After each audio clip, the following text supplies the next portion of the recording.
ഇന്നത്തെ വീഡിയോയിൽ ഞാൻ പറയാൻ പോകുന്നത് കിവു ഗ്രൗണ്ട് ത്രഷ് പക്ഷിയെ പറ്റിയാണ്. കിവു ഗ്രൗണ്ട് ത്രഷ് എന്ന പക്ഷിയുടെ ശാസ്ത്രീയ നാമം സുദേറ കിവുയെൻസിസ് എന്നാണ്. ഈ പക്ഷികൾ ടാർഡിഡേ കുടുംബത്തിൽപ്പെട്ടവരാണ്. മധ്യ ആഫ്രിക്കയിലെ മലനിരകളിലെ കാടുകളിൽ ആണ് ഇവയുടെ വാസസ്ഥലം. സമുദ്രനിരപ്പിൽ നിന്ന് 1500 മീറ്റർ മുതൽ 2500 മീറ്റർ വരെ ഉയരമുള്ള സ്ഥലങ്ങളിലാണ് കിവു ഗ്രൗണ്ട് ത്രഷ് പക്ഷികളെ കാണാൻ കഴിയുന്നത്. റുവാണ്ട,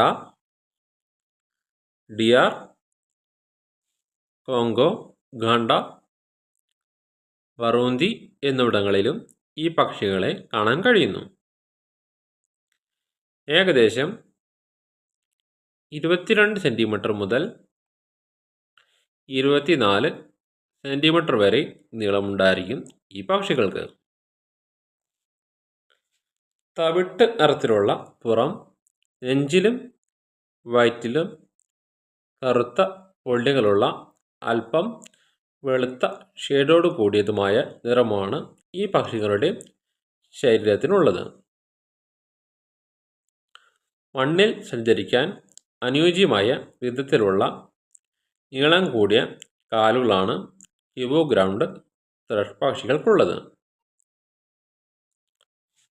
ഈ പക്ഷികളുടെ ഭക്ഷണം മണ്ണിറമ്പുകൾ, കീടങ്ങൾ, ചെറുപുഴുക്കൾ, കാട്ടുപഴങ്ങൾ മുതലായവയാണ്. കൂടുതൽ സമയവും നിലത്ത് നടന്ന് ഭക്ഷണം തേടുന്ന പക്ഷികളാണ് ഇവർ. ഈ പക്ഷികളെ ചിലപ്പോൾ ഒറ്റയ്ക്കും ജോഡിയായും കാണപ്പെടുന്നു. ഈ പക്ഷികളുടെ ശബ്ദം മൃദുവും മധുരവുമാണ്. പുല്ലും ഇലകളും ചെറുകൊമ്പുകളും ഉപയോഗിച്ച് മരക്കൊമ്പുകളിലോ തച്ച് കാട്ടിനുള്ളിലോ കിവു ഗ്രൗണ്ട് ത്രഷ് പക്ഷികൾ കൂട് നിർമ്മിക്കുന്നു. ഈ പക്ഷികൾ നിർമ്മിക്കുന്ന കൂട്ടിൽ പെൺപക്ഷി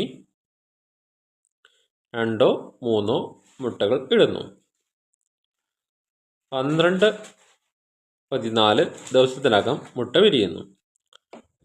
വിരിഞ്ഞ് ഇറങ്ങുന്ന കുഞ്ഞുങ്ങൾ 2 ആഴ്ചയ്ക്കുള്ളിൽ പറക്കാൻ തുടങ്ങുന്നു. ഈ പക്ഷികൾ കാട്ടിൽ ശരാശരി 8-12 വർഷം വരെ ജീവിക്കാറുണ്ട്. ഇന്നത്തെ വീഡിയോ ഇവിടെ നിർത്തുന്നു.